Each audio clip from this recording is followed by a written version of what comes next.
Egg cookers. Hi, I'm Clay with Dash. Cooking eggs with our egg cookers is super easy, but I'm going to teach you some tips and tricks on how to make perfect eggs every time.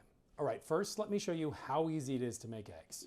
All you're going to do is use the little pin on the bottom of the cup to pierce the wide side of each egg.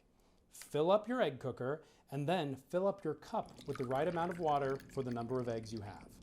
Then you just pour the water right onto the heating plate, put the lid on, and turn the machine on. And then you just have to wait for the little chime and your eggs are done. Why do you pierce eggs? That's a great question.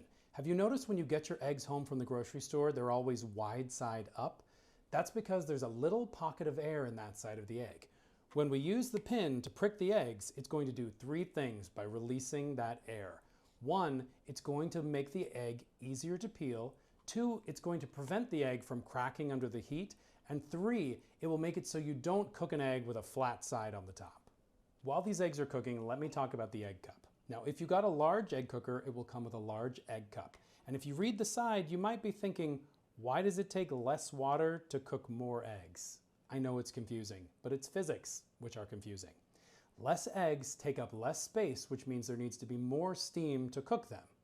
Make sense? Speaking of science, if you live at a high altitude, then water is going to boil at a lower temperature, which means you might need slightly more water to cook your eggs. My eggs are done.